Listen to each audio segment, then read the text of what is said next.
Hello, and welcome to episode 6 of Irish Nerdcast, the podcast where we talk about all your favourite nerdy topics, from character shipping to girls who can turn into ships. My name is JoJo. And I'm Hannah, and today we're going to be talking about the late, great Akira Toriyama. So, being that this is our first episode for anime, we thought it was only fitting that it would be dedicated to Akira Toriyama, as he passed away earlier this year.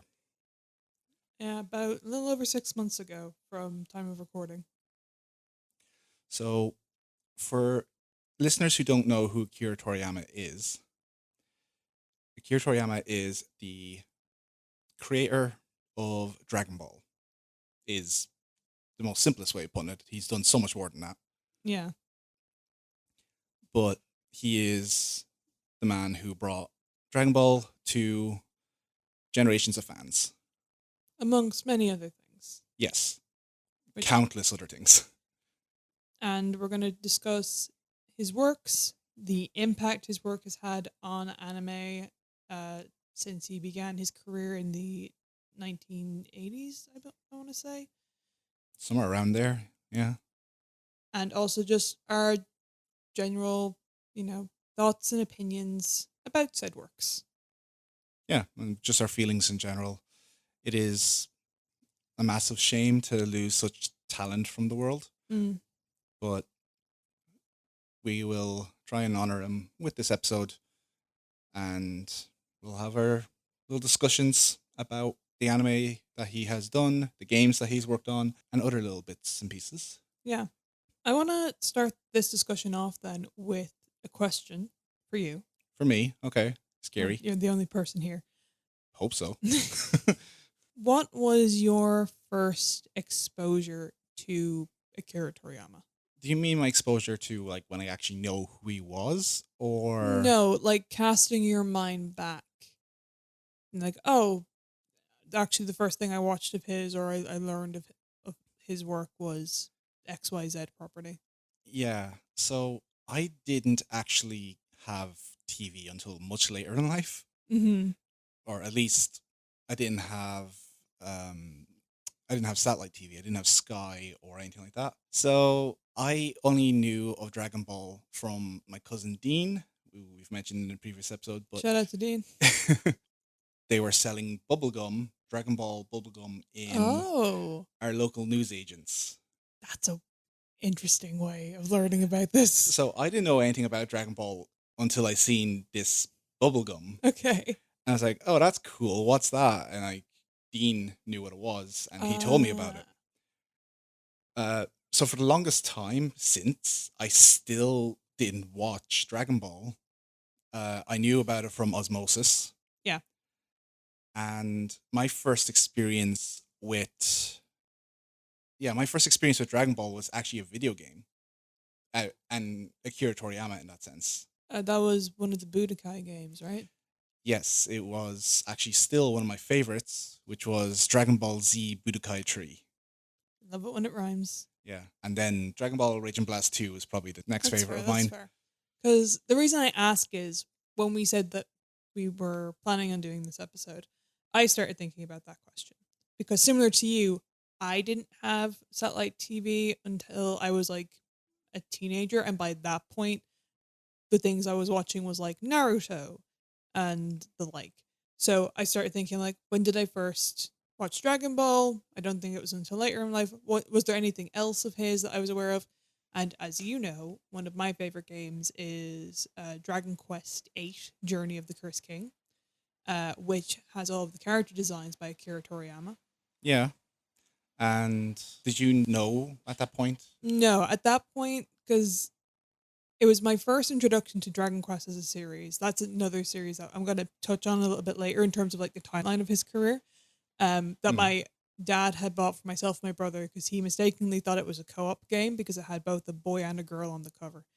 That being the hero and Jessica. And he was like, this is a game that my children can play together instead of trading off. I'm sorry, he looked at Jessica and thought this was a game for children?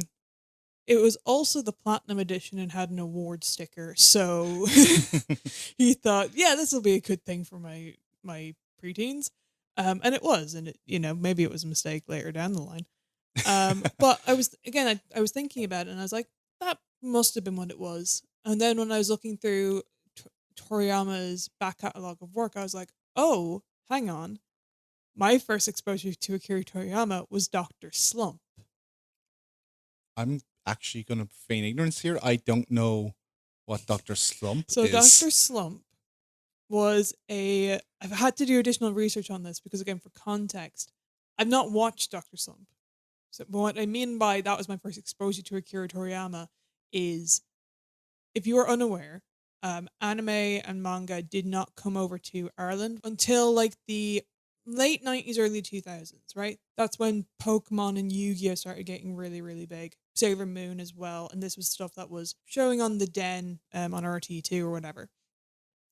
Way before that, back in the 80s, Spain and Portugal, they were all about anime. They were getting localizations of stuff way before we were. And even now in some Spanish-speaking countries, like there are some very old animes that are getting specific Latin reboots just because they are so popular over there. Dragon Ball is also incredibly popular over there. But one of the things that I saw when I was a young child, if we were on holiday in Spain, was I would see things like the Spanish versions or the Spanish translations of like Shintama and Dr. Slump, which is, it's a cartoon, put the kids in front of the Spanish speaking telly while we try and figure out what the next move is, right? So until I started looking into it, I had no context of what Dr. Slump was. Based off of the brief things that I've read, it was actually the first serialized manga that Toriyama ever did. It predates Dragon Ball by 4 years. Okay, I thought Dragon Ball was the first anime or first manga he did. No, so maybe it's the first anime. Well, this is the interesting thing. So he started writing, because I've double checked. He started his career as a mangaka doing one shots for Shonen Jump, in 1978, and he started writing Dr. Slump in 1980. How do you remember dates like this? Like, there's no way I could remember these. I couldn't possibly say without a diagnosis. But he started writing Dr. Slump in 1980. That continued for 4 years until 1984, and then that's when he started writing the original Dragon Ball. All right. Was the designs of Dr. Slump still very similar? Yeah, like you can look at Dr. Slump and go, "Oh yeah, that's Akira Toriyama." Oh yeah, that's that's Akira Toriyama. For Jump Comics, before it was Show and yeah. Jump, and it was just Jump. Yeah, that's very much Akira Toriyama. That looks like a character that could be in Dragon Ball.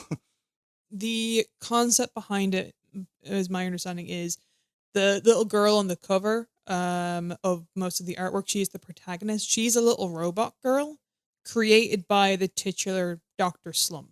It's very interesting. She has this sort of flight helmet on with the yellow goggles, Yeah, she's a nearsighted robot. Yeah, and she has glasses as well. The purple bangs come down. It looks like she might have long hair. Yeah, there's a lot of different artworks of her. And again, like it's kind of like Toriyama's version of Astro Boy, right? But yeah. But played way more, not a hero like Astro Boy was to Superman, right? Astro Boy is famously the Japanese answer to the Superman comics. Yeah. This was way more like toilet humor and like again what we kind of know Akira Toriyama humor to be. It's a lot of puns. It's a lot of slapstick. Like just looking at the cover of this, you could tell that because there's so much going on. Yeah. We'll obviously post it like we do. Yeah, we'll share a couple of things. So this. Did we actually post the last stuff we said we would? Listen, I'm working on it. Okay. So, like I was saying, the fly helmet has these little cherub wings coming out the side of it. There's mechanical wings coming out of the back with sort of like handlebar handles, like a jetpack. Yeah. She's wearing like a cardigan, yellow shorts. It kind of gives Proto Bulma a little bit. A little bit. And then she has roller skates on top of all that while carrying a pink umbrella. Yeah, like she's hilarious looking. And she lives in this place called Penguin City where people and animals co-inhabit, similar to the Dragon Ball version of Earth. So like this has always been kind of the zone that Toriyama has played in, and it was because Doctor Slump performed so well, it actually won awards, Hmm. that he was able to do the original Dragon Ball. Which the original Dragon Ball was basically Journey to the Journey West. to the West, yeah. And I feel like a lot of people nowadays, like, we're elder millennial at this stage, but like I don't know if a lot of people are aware that Dragon Ball predates Dragon Ball Z, because we just call it all Dragon Ball now. Because there's Dragon Ball, there's Dragon Ball Z, there's Dragon Ball GT, there's Dragon Ball Super. We don't talk about GT. We could talk about GT. We won't, but we could. To be honest, my first time watching Dragon Ball was actually Dragon Ball GT or Dragon Ball. Oh wait, did I say don't talk about GT? Yeah. Is it Kai? Kai is the condensed versions. Oh, so GT was the one where GT is the one that didn't have a manga basis. right. That was the Super Saiyan 4. the non-canon basically. Moustache Vegeta. Moustache. Moustache. There's going to be a lot of DBZA quotes, I think. Oh, 100%. So GT we don't talk about because it's technically not canon. Technically, nowadays especially. Basically, Dragon Ball was finished. By which you mean Dragon Ball Z? Or Dragon Ball Z. This is why it's confusing. Yeah, Dragon Ball Z was finished and it was still very popular, so they wanted more, and that's where GT came from. Yeah, the reason why the timeline is also a little skewed on this is because this was before we had simulcast. Yeah, so this was before it came out way after. Yeah, like it was still Funimation doing all of the dubbing for it. In the early days of the existence of that dubbing company, but they had to wait for the entire season to be fully aired in Japan before they even got hold of the episodes to attempt dubbing. So there were year gaps between releases across countries. What I was going to say is, if you're listening to this in the future, Funimation is now Crunchyroll. It's now Crunchyroll. So if you're like, what's Funimation? I never heard of this. Funimation was a very prolific dubbing company. One of the best, in my opinion. It technically still is, because now Crunchyroll just does it as well. Yeah. It's all been rolled into one, so... Yeah. Crunchyroll covers all that. Here in Ireland, it's one of the few ways to actually stream anime legally, so... Including Dragon Ball. Be curious to see who actually owns the rights to Dr. Slump. If a dub of that even exists. An English dub, I mean.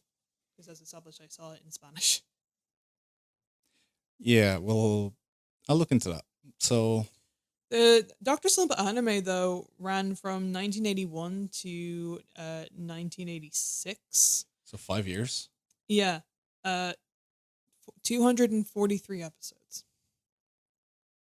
That's fairly long. Yeah, and the manga ran for 18 volumes across 4 years. Dragon Ball, I think, is obviously longer, but... It is. But again, like, as a flagship series, that's nothing to sneeze at. And it's kind of sad that, at least in our circles, nobody seems to know about it. Honestly, I've watched too much anime, and I honestly didn't. Yeah. And I honestly didn't know about Dr. Slump. Yeah, that was the original Dr. Slump anime. There's been a couple of adaptations. There was another one in the late 90s that only had 47 episodes, and then a re-debut of a manga in Show and Jump that was back in 2007. But like, again, nothing within the last 2 decades. Yeah, and there's a lot of anime that I have to go back and actually watch. So I've finally started getting back into One Piece. I want to touch on One Piece in a little bit, but yeah, go on. It's not the scope of this episode, but the reason I'm mentioning One Piece is because it's one of the older ones as well. It started a while ago. And it's a part of a thing called the Big Tree. And so the Big Tree is, if I remember correctly, it's Bleach, One Piece, and Dragon Ball. Or Bleach, One Piece, and Naruto, depending on who you're talking to. No, One Piece is definitely in it. Yeah, Bleach, One Piece, and Naruto is what I said. Oh, Bleach. No.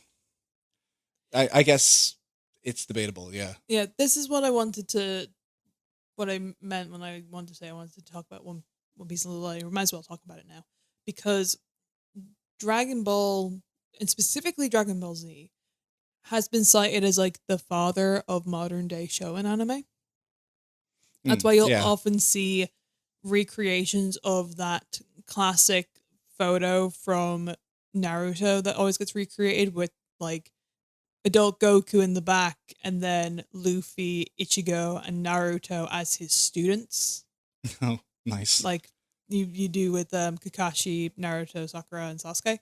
I've also seen an updated version of that where it's an adult Ichigo from Bleach with the protagonist from Black Clover, My Hero Academia, and I forget what the third one was, but it's another very like prolific, like long running show in anime at the moment.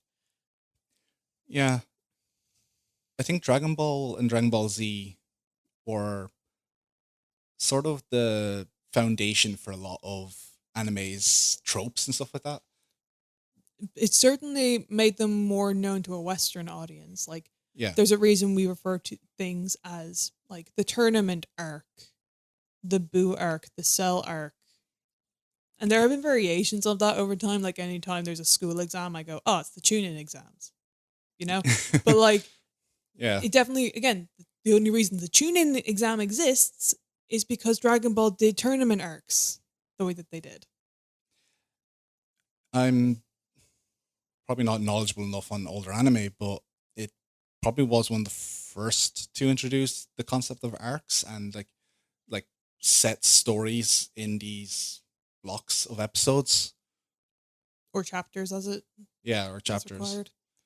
And like having a start and a finish multiple times versus just starting and going all the way through and then finishing. And with multiple time skips as well. I believe Yeah. there is a 3-year gap between each arc. Not sure. Minimum a 3-year gap. Yeah, no, not actually sure, to be honest. It's why they keep popping out kids. That's if anyone in anime shouldn't have kids, I'll be honest, it's the characters of Dragon Ball. But then how would we get new cast members? Let's talk about Dragon Ball like in specific, because Yeah, we need to get back into it. yeah, like we both have very strong feelings about Dragon Ball Z in particular. I'm curious on what your feelings are. Well, I'm a well-known Vegeta lover. Oh, that's what you mean. I am a Vegeta stan. He's never done anything wrong ever. All hail the Prince of Saiyans. Let's see. You like Bakugo. You like Vegeta. You like you like the bad boys. I don't like you? my anime men angry and misunderstood.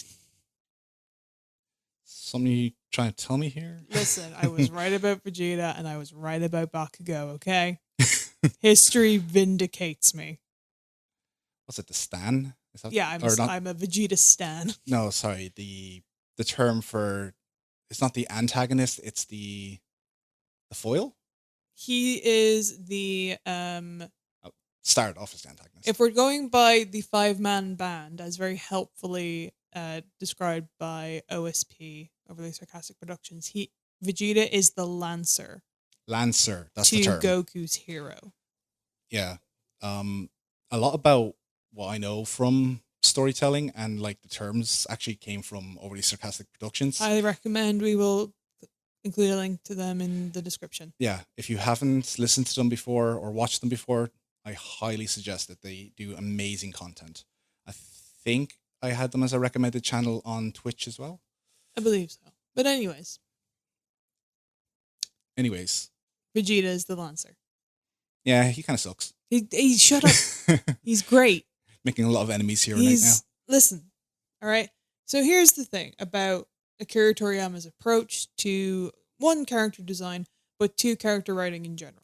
Because again, if you are unfamiliar with this, with the whole story of Dragon Ball, original Dragon Ball, it follows the life of one Son Goku who, much like Superman, is an alien who was sent down to Earth via a capsule while his homeworld was being destroyed. He is a young child with a monkey tail. He has no formal education and very, very low IQ. He was raised by his Grandpa Gohan, who mysteriously dies. Oh, what could have possibly killed him? Meets a young girl named Bulma, decides to go on a pilgrimage to become one of the strongest fighters. Meets several interesting people along the way, including Yamcha, Krillin, Tien, and ultimately the big bad is this weird green guy named Piccolo, who Goku kills as a child by rocketing himself through Piccolo's sternum. That version of Piccolo dies.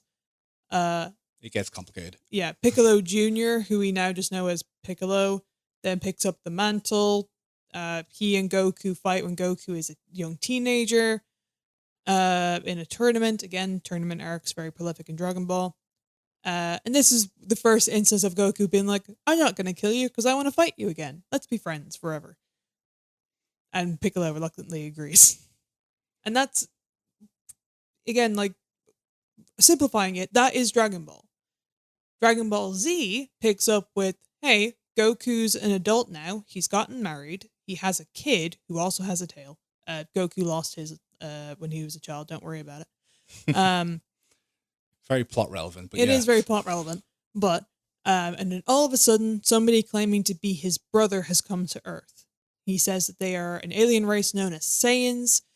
And if Goku doesn't join them, then he's going to die with the rest of the planet when the other Saiyans arrive to destroy it for their master Frieza. And this is, again, like, this is what kicks off Dragon Ball as we know it today, which is, like, planet hopping, in, like, multi, like, I don't even know how to describe it, but it's like every day is doomsday. The planet is always on the line. Pretty much. It's multi-timeline. Yeah, multi-timeline. Gods are coming down. So much death. So much reborn. Like, it's like multiple timelines, multiple dimensions, multiple like afterlife, and so many gods. The current state of Dragon Ball, it's a lot more gods and stuff. But back in Dragon Ball Z, it was just more so who's Tommy. The next big bad. Yeah, there were sort of gods, but not like. Yeah, God, we haven't even said what the Dragon Balls are. Yeah, the namesake of it as well. Yeah, the Dragon Balls are, as indicated, they are balls. They are numbered. There are 7 of them. There are Dragon's Balls. When you bring all of them together, they summon the Wish Dragon Shenron, who will grant you planet you're on. Depending on the planet. And he will grant you a wish of any description. Most of the time, it's used to bring people back to life. To be honest, it's a bit overpowered. Needs a nerf. They do nerf him several times. Yeah, I suppose. But then a lot of the time, it's kind of hard to have consequences, but yeah, when the wishes exist. Yeah, but this is the thing, right? So, as I said, Goku eventually develops a habit of going to the big bads of various arcs being like, hey, I want to fight you again. Let's be friends forever. It started with Piccolo at the end of the original Dragon Ball. Then we come to Dragon Ball Z. The first arc is referred to as the Saiyan arc because that was who the bad guys were at the time, which introduces Raditz, Vegeta, and Nappa. Vegeta. Raditz being Goku's brother, who takes both Goku and Piccolo to kill him, the 2 strongest beings on Earth at the time. Goku dying in the process. Yeah. He gets better. That doesn't. Yeah, that happens a lot. Yeah. He dies a lot. Yeah, oh boy. And then Raditz dies, and they're like, oh, thank God that's over. Oh no, 2 more are on their way. We don't stand a chance with Goku dead. What do we do?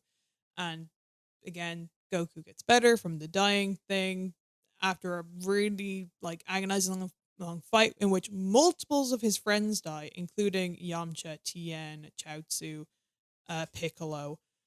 Only his son lives.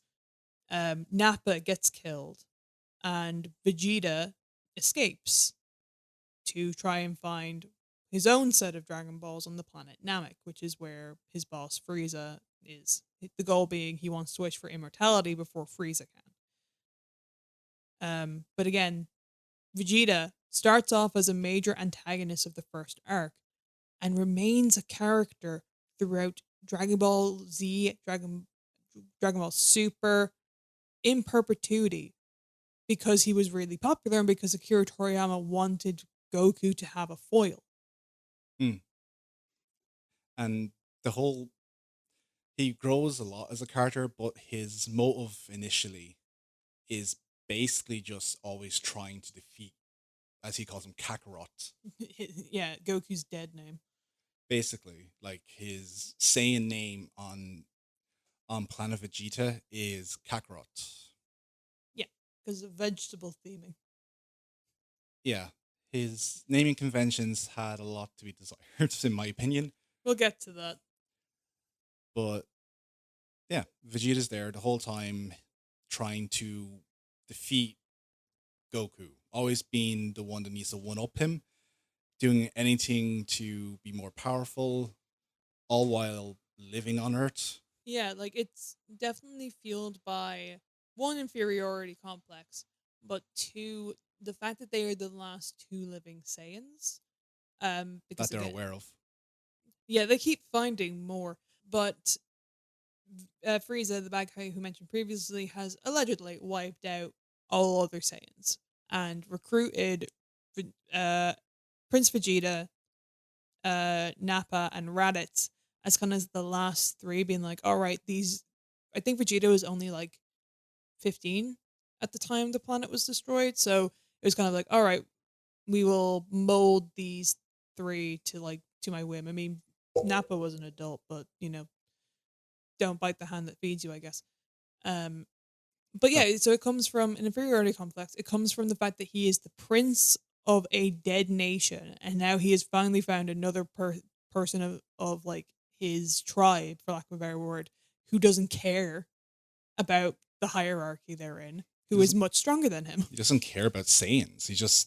He grew up on Earth, and Earth is his home. That's Yeah, he's like, Earth's his oh yeah, people. I turned into a monkey that one time. That was weird. Anyway, Yeah, mentioned the tail before. If you don't want him turning into a monkey, the tail's got to go. which is how they defeat Vegeta. Yeah. And Um. how Vegeta defeats Gohan. Or no, Piccolo No. did. Piccolo does that. Yeah. Never mind. Yeah. The reason Frieza decided to wipe out all Saiyans is because of a prophecy Yeah. that the Super Saiyan will be the one to defeat Frieza. Yeah, because this is the other thing. Super Saiyan is such a well-known anime term at this point, and yet it wasn't part of the original concept of Dragon Ball. Original, no, there was no mention of it. It's it's really funny because there's so many animes that will like reference Dragon Ball now. Like Yeah. they'll reference like the capsules, or they'll reference the a very famous line, "It's over 9,000." Yeah. Not even anime, like Western animation does that too. Western stuff as well, yeah. And one of the big things is see people you'll see characters in animes doing one of the most famous moves, which is, well, what I always thought was Kamehameha, but it's The Kameha. the Kamehameha wave. The Yeah, that.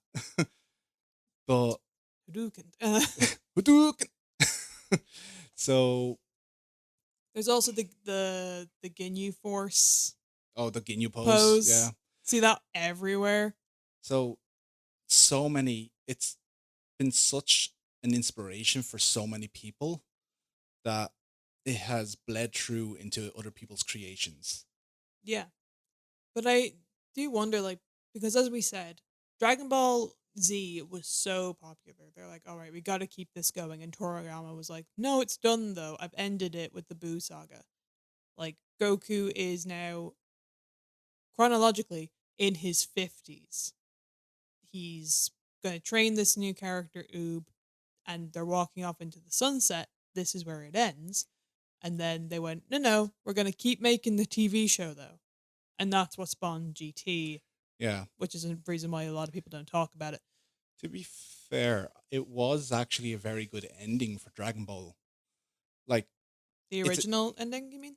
yeah, like Yeah. it was a nice wrap up to have. He's got a protege. He's going to teach them how to fight, and yeah, it was nice. It was like we don't need to do any more, and then it just became a constant escalation of power level. Like just always a bigger threat. The next thing was always bigger, stronger, and it just kept going until eventually it basically became a battle between gods.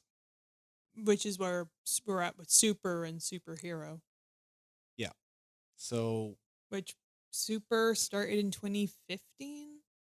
So that's a pretty lengthy gap between yes. the end of Dragon Ball Z and the beginning of Super. Was it 2015? According to Wikipedia, Dragon Ball Super ran from 2015 to 2024. I had no idea. Wow. Time flies.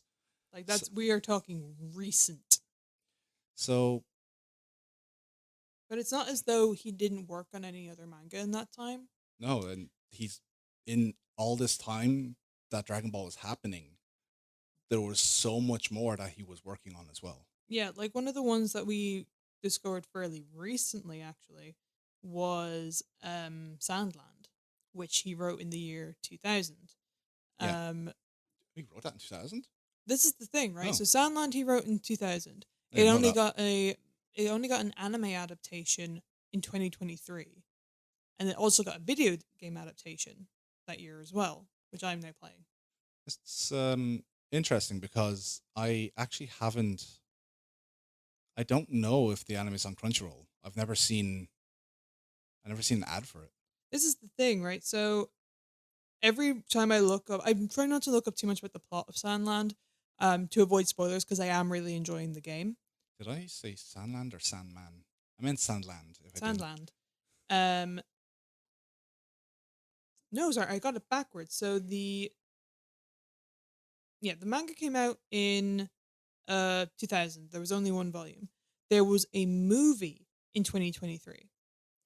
And oh, then okay, the series came out March of this year, so just after Toriyama passed away,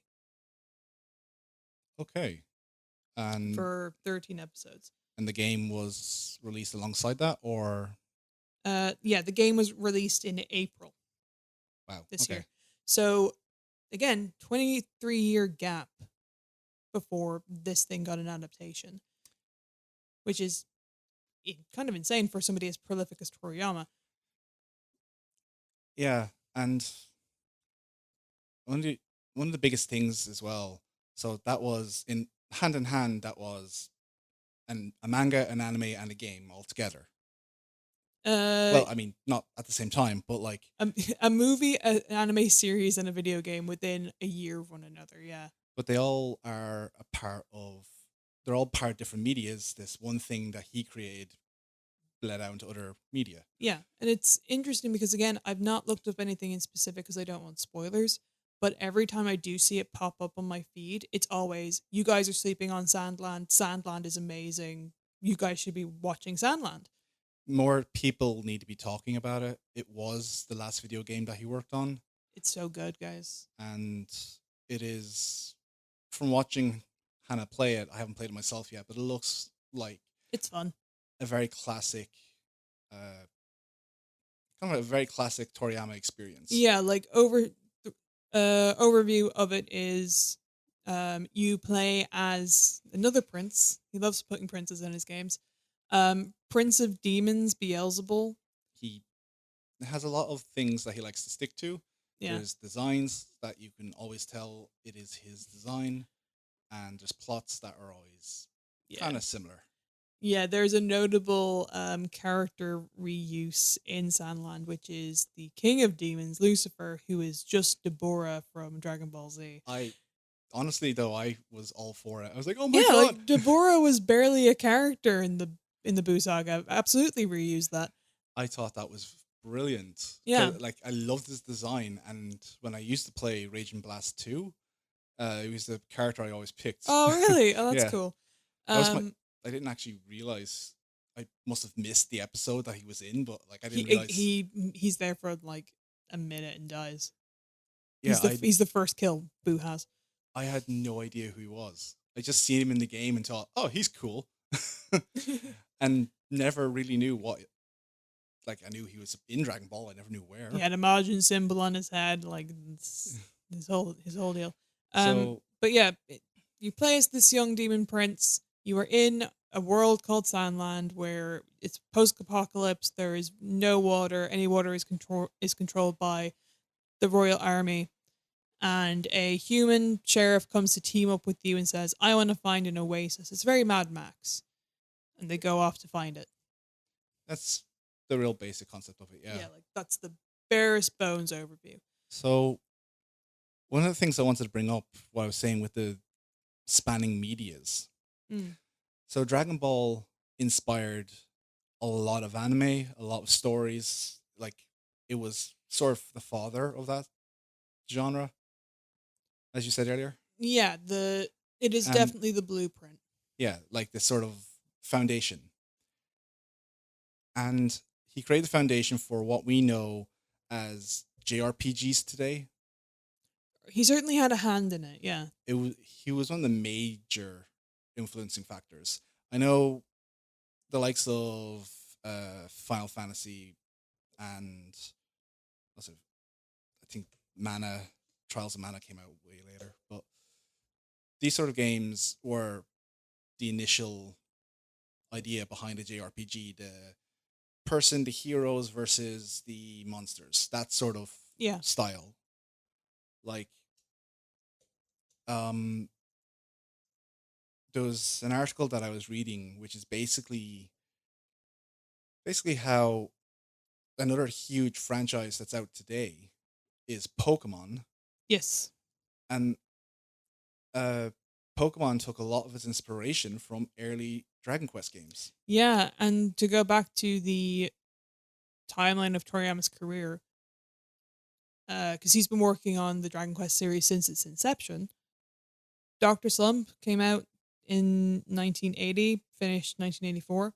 Dragon Ball began in 1984. The first Dragon Quest game released in 1986. Like it's a very small window to be like, these are my 3 biggest accomplishments. And they kept going till today. Yeah, and it's going to be so weird having the next one, or maybe he was already working on whatever 12 is going to be, but to have a future iteration of the Dragon Quest franchise that does not have him as the lead character designer is going to be weird. Yeah. Now, he had a protege. Several, I believe. He had several, yeah, but he had his main one, which was Toyo. And if I think I'm getting his name right, it's Toyo, so I think that's Toyo. And Toyo was basically under his wing for 9 years now. Wow. And exclusively worked with him for Dragon Ball. So there's more to come for Dragon Ball. There's more arcs coming as far as I'm aware. And it's been discussed well into its future of what Akira wanted it to be. And I believe that the same is true for the future of Dragon Quest as well and stuff like that. Yeah. Though he didn't necessarily write the stories. No, he only did the character designs. Yeah, he was the main character designer for all those. Yeah, it would be kind of like if we ever get to a point in the future where Ken Sugimori does not have a hand in Pokemon going forward, you know? I mean, to be fair, listen, they eased up on that a lot faster than they did with Toriyama. Yeah, there's a little bit of a thing of Ken Sugimori being great. He's done a lot of work, but there's been things brought up about the fact that their main mascot wasn't even one of his designs. Nope. He actually took that off as, I think, a student of his or something.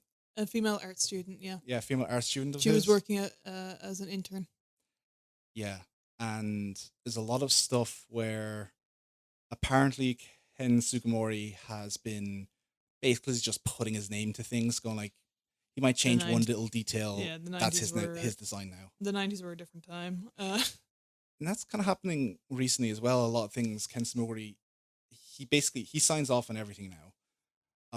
But that puts his credit on a lot of stuff as well. Yeah. Because he signed off on it. Yeah, I can't point to any one specific design in Dragon Quest and say this was not done by Akira Toriyama, because it's just character design, Akira Toriyama, monster design, Akira Toriyama. There will be other names in there, but his name is first, you know? And you can't deny when something is designed by Akira Toriyama because it's such a unique style.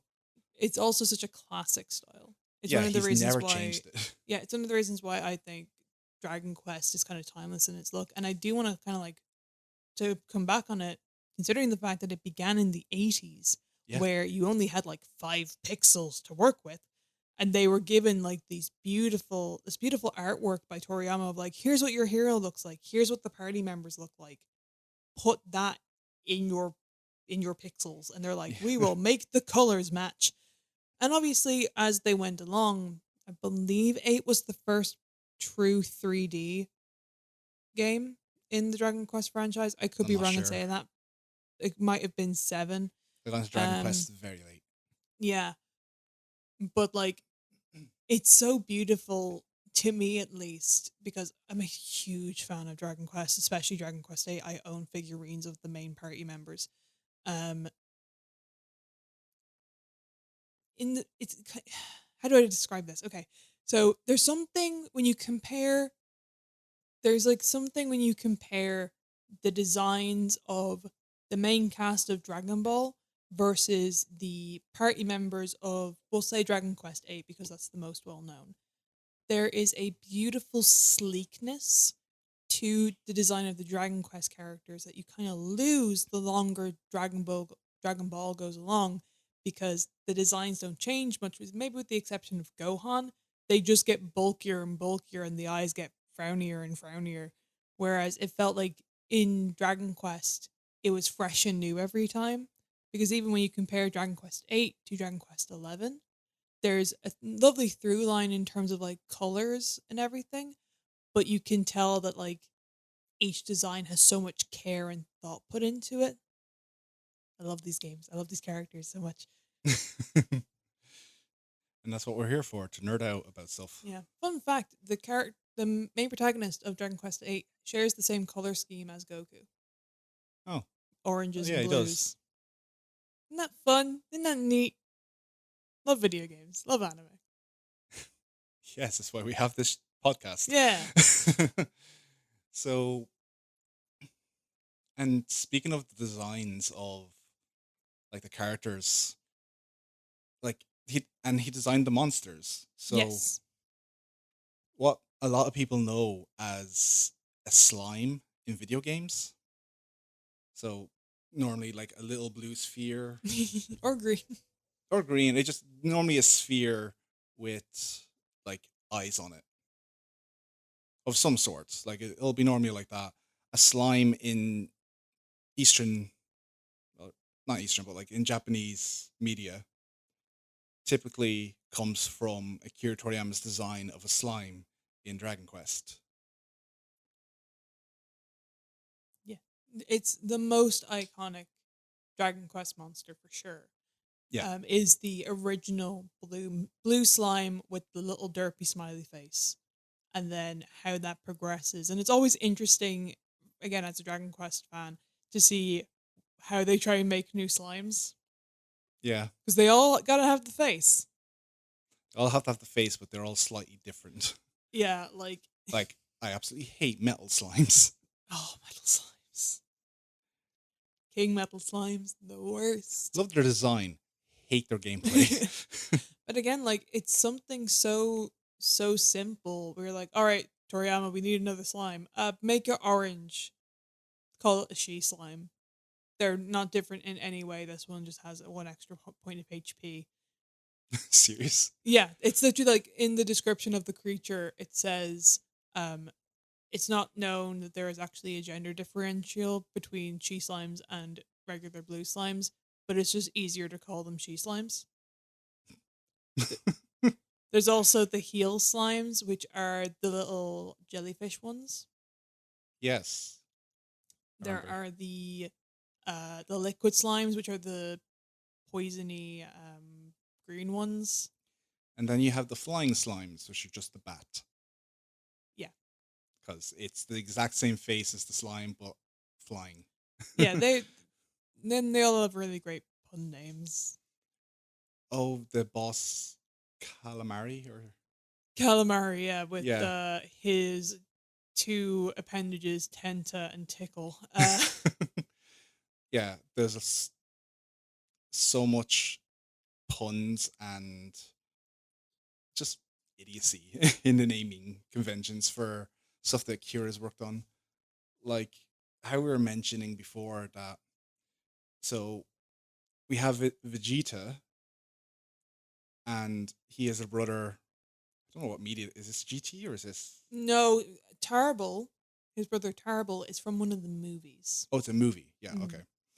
Yeah, so he's a brother who is somehow alive called Tarble.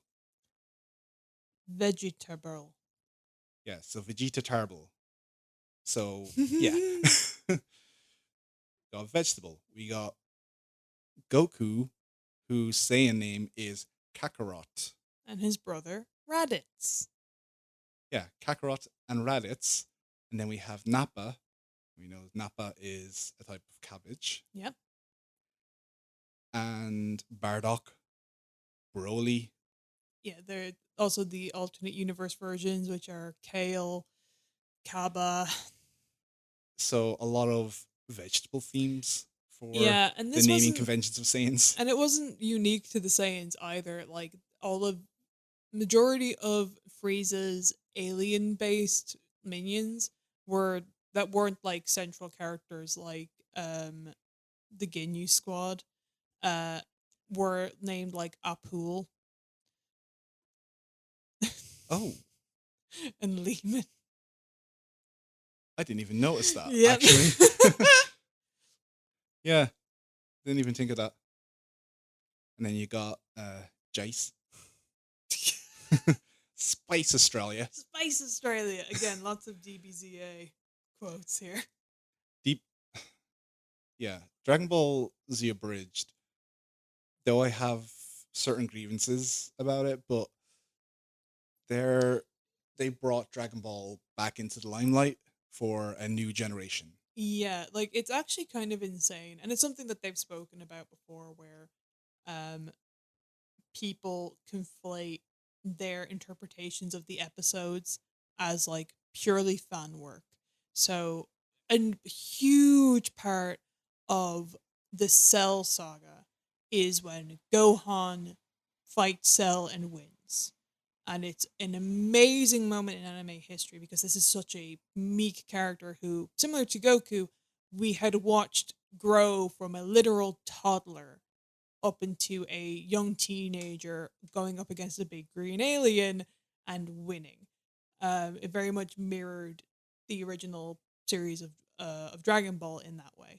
And Goku is still dead at this point.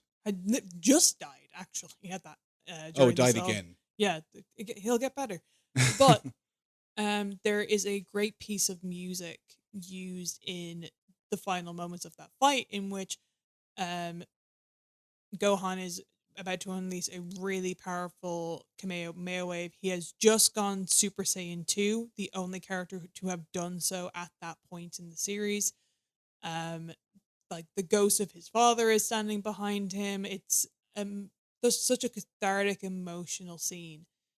And when Dragon Ball Z Abridged did their parody or their parody episode, they gave that scene the reverence that it deserved. They didn't make a joke out of it. Not really. Like there's still like Little quips. little quips or whatever.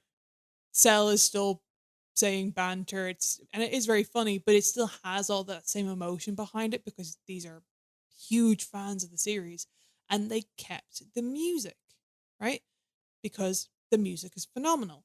Um, and then just a few weeks ago, I saw one of the members of Team Four Star, the people who make Dragon Ball Z Abridged, Kaiser Neko, reaching out to a fan who it was like derailing another piece of fan content where they recreated the scene from the original series in 3D and said like, "Oh, why are you using the Team 4-star music, bro?" What? Yeah. And Kaiser Neko was like, "That's the original.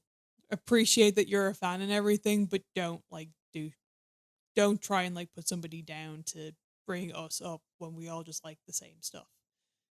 But But, that is I like mean, the fear of them as fans of Dragon Ball being like their thing is now more well known in some cases yeah, than the original. and this is where my original grievances came on uh, Dragon Ball Z Abridged. And like, I think it's funny, but at the end of the day, their success, their fame, their money, everything like that was built on top of someone else's work. Yeah. So And in a way they can never escape it because they are Team 4-star after the 4-star Dragon Ball. yeah, And even though now they are doing other stuff, they tried doing original sketches and things like that. They tried putting out an original series. People just want to see them do Dragon Ball. it's a little unfortunate. It is a little unfortunate, but End of sentence. Like there's nothing. It is unfortunate that yeah, these are very, very creative people who are like the jokes are all them. yeah. It's like, and they're doing great stuff. Like, And like the voice of Frieza was kind of became iconic as well. This yeah, big bad that we talked about earlier. yeah. So in the Dragon Ball Z version of this, Frieza was played by another abridger called Little Karibo, most well known for Yu-Gi-Oh! Abridged, the original abridged series on YouTube. Um, and the actor's name is Martin Delaney. He's been in other stuff. Like he does all of the audio descriptions for the Star Wars sequels, like officially, and I believe some other Star Wars stuff. And I mentioned this to you the other day. There was a panel during 2020, back when like Zoom appearances were like the main thing, and they did a Frieza panel via Zoom where they brought on all the voice actors of Frieza over the numerous iterations there had been in English speaking media. So like the original dubs, the Funimation dub, so on and so forth. In video games, stuff like Yeah, that. Yeah. because it's not always the same person. And they brought on Little Karibo and the Which is current nice. yeah, and the current voice actor for Frieza in Super, and at that point I think was doing the video games because Super hadn't been out, or no, Super had was just like kind of taking off I think in 2020. Well, mate, you're making me want to buy the Kakarot game to play Well, this because is the thing. I've been wanting to play that for a while. Damien Millen, I think is the name. I'll flash up like a correction if I'm wrong on the video version. He cited Little Karibo being like, "You are the inspiration behind my audition because your voice is that good." And another funny thing is, Little Karibo didn't even audition for Frieza. He auditioned for Captain Ginyu and did Frieza as like, all I need Frieza to bounce off of in this scene. Oh wow, okay. And Team 4-star were like, we need you as Frieza. Your Frieza is much better than your Ginyu. We need you as Frieza. And Frieza is a character who keeps coming back as well, just because again he is that iconic. And a lot again talking about anime and Dragon Ball's influence on that. I think was one of the first like big one, like enemies to be like, this isn't even my final form. Yeah. And again, I think that was kind of an origin of that as well. That sort of I think so. Like again, changing of the form. we are pleading ignorance here. Our historical anime knowledge only goes back as far as the 80s, so there very well could have been things in the 70s and even beforehand that does set this precedent, but Dragon Ball is what made it popular and kind of put it on the map. Yeah. Because And again, Frieza, if you don't know, every time they thought, oh, now he's down. Oh no, he's transformed into another bigger version of him or a smaller, sleeker version of him, and he's even more powerful now. it's funny because for the longest time, and I don't really have to worry about spoilers because this is out a very long time. So if This you is- haven't seen it at this point, Spoilers for a 30-year-old property, a series that is older than us. so I'm not really going to try and keep it spoiler free or anything, but just a warning if you do want to somehow keep it spoiler free. And basically, Frieza finally does go down. Eventually. Yeah, Frieza's finally down. They're gone. They're finished. There's nothing left of them. They're not going to come back. Until. And now in Super, you know what? Somehow Frieza's freaking back. That wasn't even what I thought you were going to say. Oh, well. So, because again, we watched Kai, and I think Kai skipped this, but this is in the original Dragon Ball Z. So, Frieza has 3 forms: small form, aliens from the film Aliens form. Are you talking about Frieza's brother? Oh, well, no, we'll get to Cooler in a friggin' second. And King Cold. So, Again, Frieza, Cooler, Cold. Great naming. there's themes. There's themes. I mean, it's better than just going, it's Android number. Like, Which he also had. Android 16, 17, 17, 18, 21. 19, 21, yeah. Anyway, Frieza does die in the at the end of the Frieza saga, also known as the Namek saga. Once again, Goku has to sacrifice himself in order to do it, because the planet Namek does explode as a result, and all the Namekians are put onto Earth. I can tell by your face you don't remember that. I was wondering what happened to them. They fix it. It's fine. Okay. But at the beginning of the Android saga, which is again post-time skip, Vegeta's also living on Earth now. I will say that Gohan's aged up a little bit. the Android saga is probably one of my least favorites. The Android saga is really just the prelude to the Cell saga. Yeah. That's all it is. It was just set up for Cell. Yeah. But I like the androids. But Yeah. Sorry. before the androids even show up, oh no, something is coming into our atmosphere. It's a giant ship, and it looks like one of Frieza's ships. But Frieza's dead. It's his dad, King Cold, and a robot Frieza. Oh, Mecha Frieza. Mecha Frieza. That's sort of a joke for. That's actually for Cards Against Humanity. Yeah. There's a card in it called Mecha Hitler. Yeah, it's Mecha Frieza. Yeah, that's actually where that origin, they got inspiration for that card from Frieza. Yeah, and again, like all it's meant to do is to give one credence to the fact that okay, all of the characters are in one place for a threat. So when the new character Trunks shows up and goes Super Saiyan and kills Frieza in one slash with a sword. Yeah, one slice. Done. Like it's cleft in twain. You said cleft in twain, sir. And again, spawns one of my favorite Dragon Ball Z Bridge jokes, which is when he just goes Super Saiyan mode and little Kriba Frieza goes, "No, stop, kill, exterminate, exterminate." So good. Such a great joke. But it's just to lend credence to the fact that Frieza came back and this guy took him out immediately. This guy's big business. And then, as you said, King Cold comes back in some of the movies.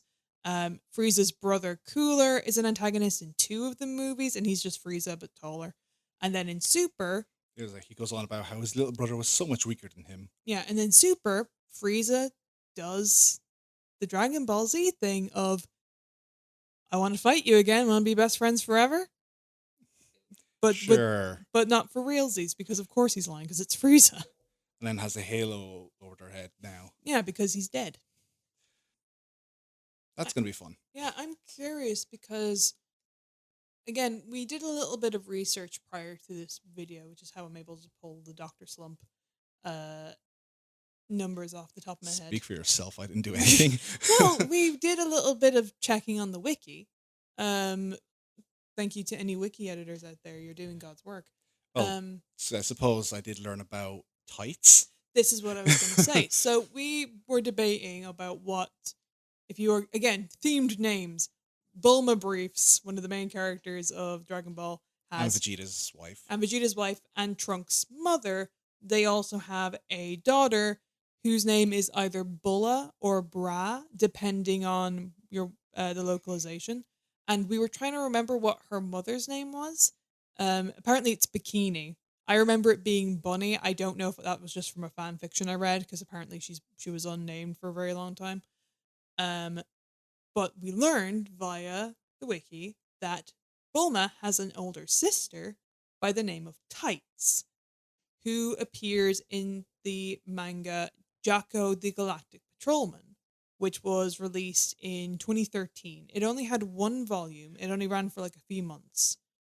But considering that they brought back, or rather, they adapted Sandland 23 years later, I'm curious if we're going to see a Jacko the Galactic Patrolman, hard title to say, Jacko the Galactic Patrolman adaptation It's possible. like posthumously after Kiriyama's death. Kiriyama? What am I talking about? Toriyama. Akira Toriyama. There we go. I was like, oh, we talked about someone else. Okay. Ah. So, But again, I think it just speaks to the fact that there is a larger universe in Toriyama's work. Because the Toryverse, I guess. the Toriyama verse. Because as you mentioned, there was just looking at Dr. Slump, you can see a lot of the visual influences of Dragon Ball. But in Sandland, the main thing that they use to like bring all of like their tanks and things around is capsules, implying that Capsule Corp existed They actually mentioned Capsule by Corp. name. Yeah. So there is sort of they are sort of all part of this universe. I guess he might have taken some inspiration in recent media, being so much about like Marvelverse and I don't think so. I think, especially since Sandland, the manga, originated in the year 2000. well, we haven't read the manga though. I've So not read the manga. I'm I'm not assuming sure. there's a lot of the same things there, but it could just be he like did reuse things. So yeah, like little tongue in cheek reference. But the whole concept behind Super is that there are multiple universes. That's where the alternate universe versions of there is a female Goku and a female Broly. yeah, I don't remember the Bro. I think Broly's name was Kale. I don't remember what the Goku character's name was. I thought Goku was Kale. No, Goku could have been Kale. I really don't remember. I remember that Vegeta was Kaba, and that he stayed a guy, but he was younger than and a everybody wimp. else.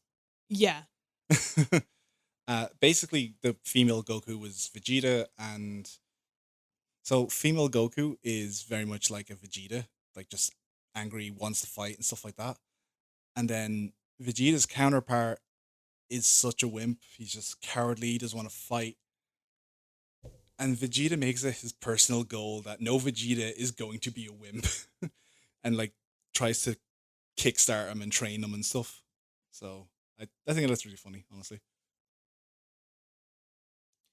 yeah, and it's also speaks to the concept of what if Goku never left Planet Vegeta? What if Broly never left Planet Vegeta? Because we've not mentioned Broly really. Broly is the prophesized legendary Super Saiyan, um, and has a vendetta against Goku because they were in the same like sleep pods next to one another as infants, and Goku wouldn't stop crying, and that's Broly's motivation. They fix it. That was for the movie that he was introduced in. Um, Yeah, they thankfully fixed that. um, So like that's just ridiculous though. You listen, cried a lot as a baby. I'm gonna kill you. basically, yeah. And Vegeta's just like, facts, my guy. I appreciate it. I too have stupid reasons for wanting to kill this man. You don't have to make it's not hard to think of a reason to kill this guy. He's not really smart. He's not the most But this is again like it's one of he's those super things nice guy. where real nice dude. But it's one of the reasons why I've not been able to find a source for it. But I believe you're right. I think Kale was female Goku, so we're just gonna go with that. Kale was so obsessed with fighting that she made the her universe versions of Broly and Vegeta cowards by comparison because they were too scared to do anything against her. And it also speaks to one of my main debate points about original series Dragon Ball prior to the release of Super as to why Vegeta was a better character than Goku. Not a better fighter, but a better, more interesting character study, was that the longer the series progresses, the more human Vegeta gets and the more Saiyan Goku gets. And that is, in a way, capsule. Yeah. Khalifa. Oh, Cauliflower. Yeah, Khalifa is the Goku. Kayla's the Broly. Yeah, I think so.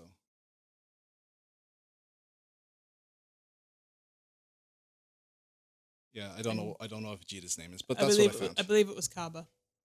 Oh, so that was Kappa. Yeah, yeah. Yeah. But again, there is a moment that capsulizes this argument that I always used to make in Super that the longer the series progresses, the more human Vegeta gets and the more Saiyan Goku gets.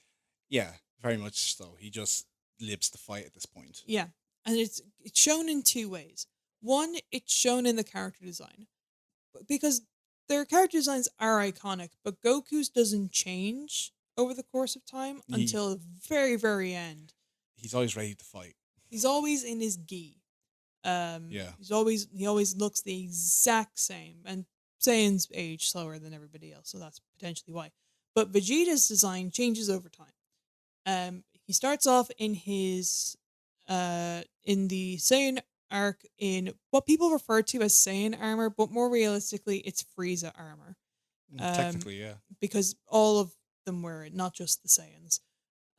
It's a body piece with pauldrons, a little like waist thing that like protects his hips, gloves and boots, and a blue bodysuit. Originally black, but he also originally had red hair. It's fine. Oh yeah, I forgot about the red hair. We forgot about red-headed Vegeta, didn't we? That's why Trunks' hair is purple, because Bulma's hair is blue. It was purple and yeah. Except when it's green sometimes. Yeah, it was blue and red made the purple hair for Trunks. Yeah. But come the Namek saga, the Frieza saga, it already changes. He takes off the pauldrons and the waist thing, so he just has the chest piece. And then come the Android saga, he removes the chest piece. He's just in the gloves, the boots, and the unitard, the blue unitard. Come the Boo saga, it changes again. It's now sleeveless. I think it's shorts as well. No, the shorts are for Vegeta Jr. in GT. Does it not get okay? I thought you had shorts. The constants are the boots and the gloves, which Goku does not have. Goku is a lot more hand to hand, whereas like Vegeta actually protects himself. And I think it actually changes again in Super. But the other thing is, during all the little interstitials, Vegeta wears human clothes. That's why we have the bad man thing. It started off as a joke because that was the only thing of Yamcha's that would fit Vegeta, because Bulma and Yamcha were dating at the time. And so they put him in this pink bad man shirt as a joke. But then when he's living his normal life with Bulma and his kids, he dresses like a person. He learns to drive before Goku does. It's really interesting given that Goku grew up on the planet. Yeah. And I guess it just shows that his instincts as a Saiyan is just stronger. You could also argue that they are coming from two different like financial brackets. So Vegeta, I don't know if they ever like formally get married the same way that Chi-Chi and Goku do, but Vegeta is dating Bulma, the richest woman in the world. I'm pretty sure they have a wedding, yeah. Okay, nice. That's good. I think I could be wrong. Again, I've read so much fan fiction about Vegeta and Bulma.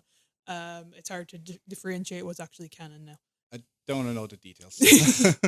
It's all good. That's all you need to know.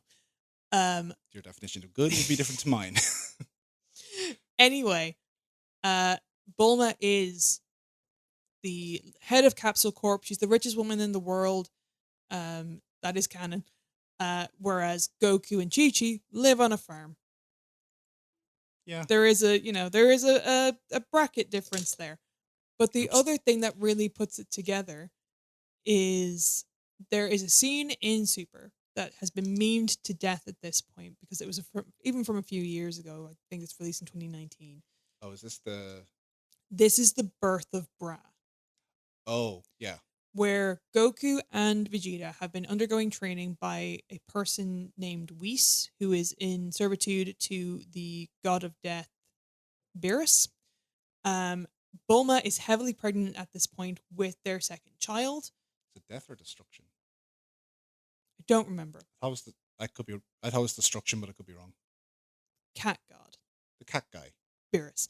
Who is actually one of my favorite characters. Yeah, he's great. But anyway, Bulma is heavily pregnant at this point, and Goku turns up being like, "Come on, best buddy, let's go train with Whis some more." And Vegeta says, "No, actually, I'm going to stay here. You go train on your own." And Goku's like, "What? Why?"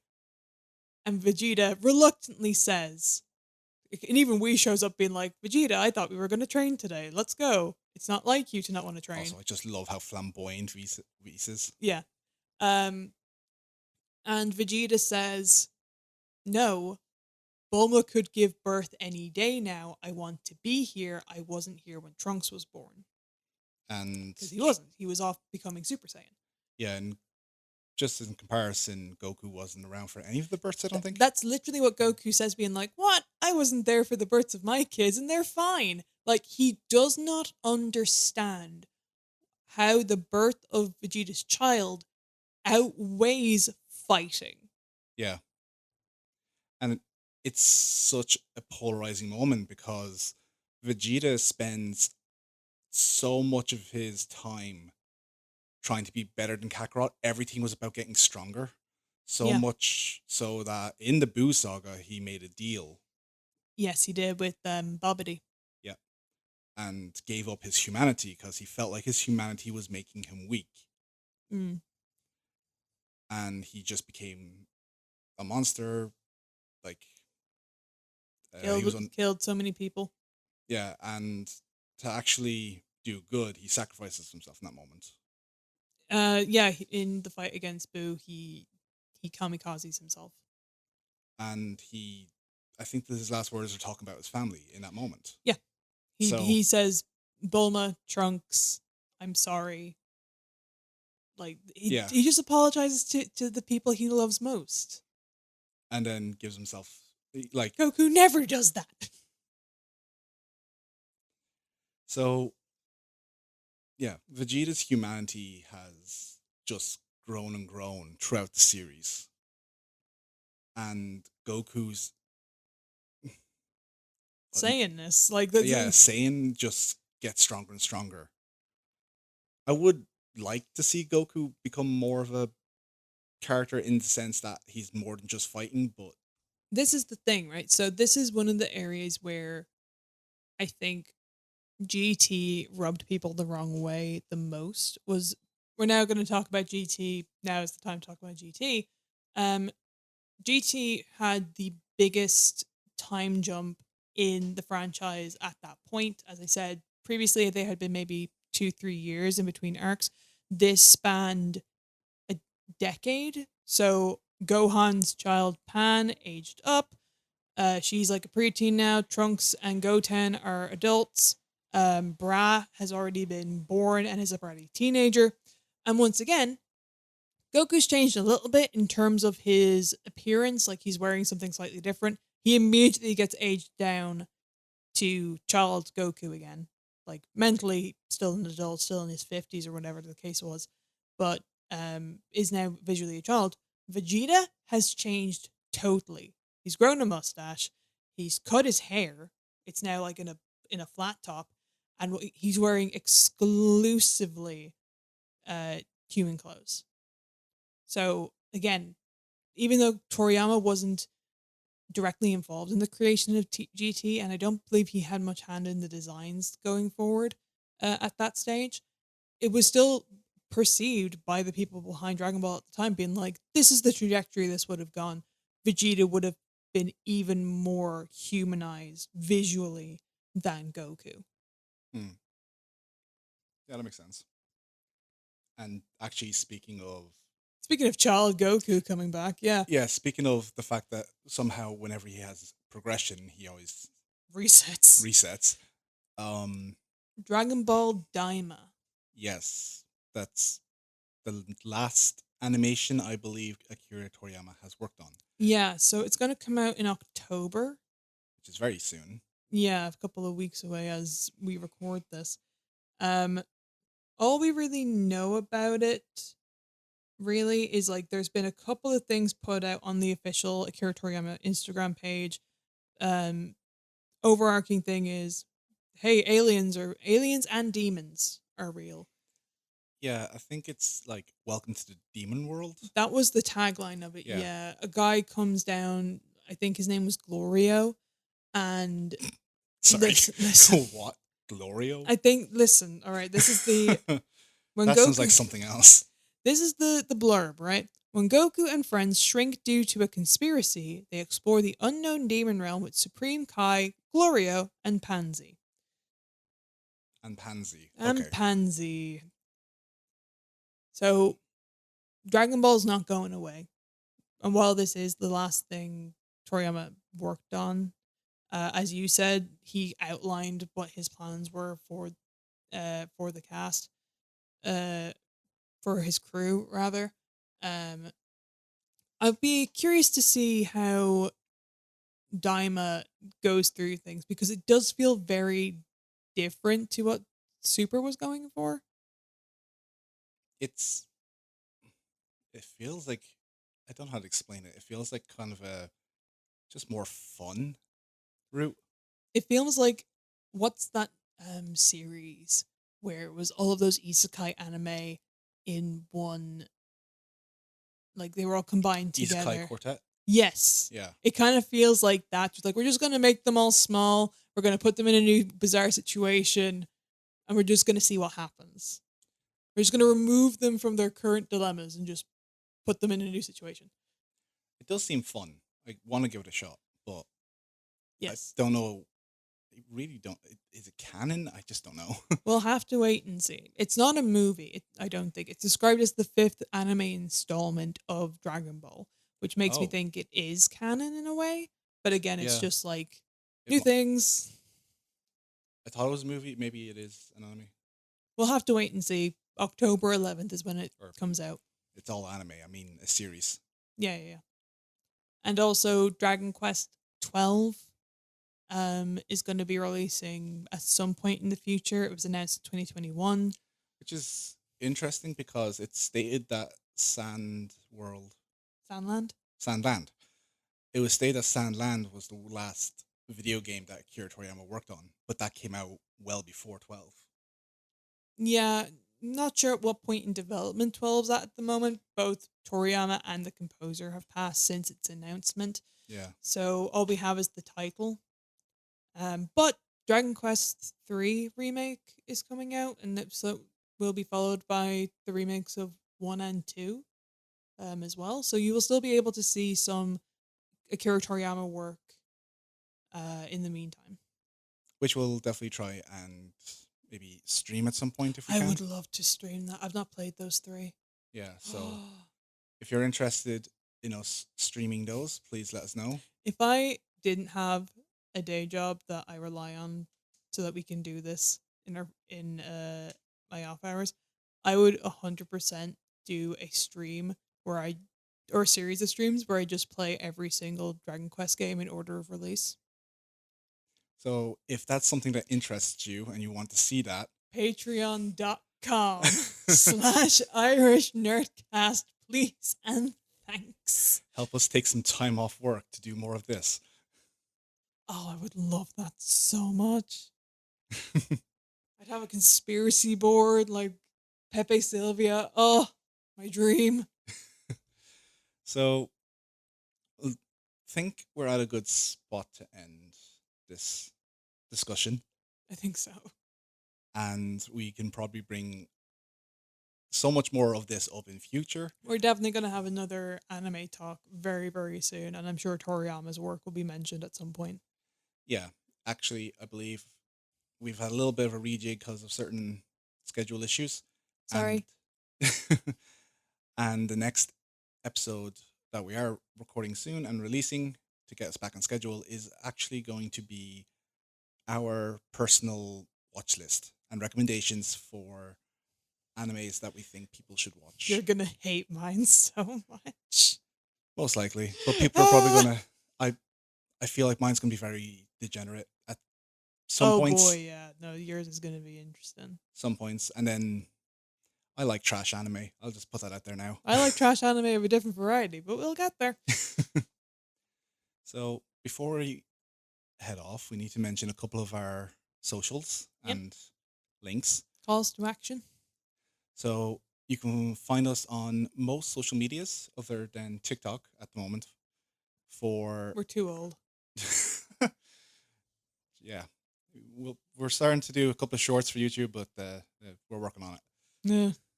So you can find us on all our social medias at Irish Nerdcast. And there is our Twitch as well under the same name. And we will be streaming on Mondays at 8. Casual Monday. We'll be streaming on Tuesdays. Originally, we were doing it at 3, but I'm going to move that schedule to 8 o'clock as well. Mm-hmm. And we also stream on Thursday.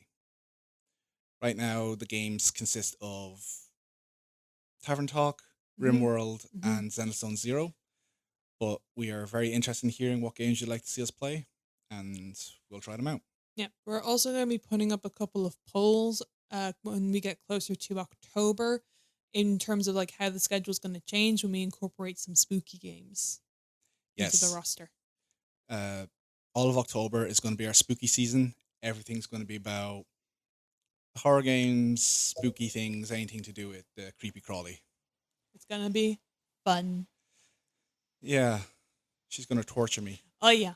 It's going to be good. I'm excited. So people enjoy people suffering for some reason. So if Schadenfreude, baby. if you want to see me suffer, be sure to check it out. And at the very last thing is this episode is dedicated to Akira Toriyama. He gave us so many wonderful memories and moments, and we want to take this time to just say thank you very much. The world of manga and anime and video games has been forever influenced by his work. We're going to see so much come from that influence. Yeah, I'm sure he's influenced a lot of people. The world of anime and video games would not be the same without him. And with that, I'm JoJo. I'm Hannah. And we'll see you in the next one. Slán go fóill.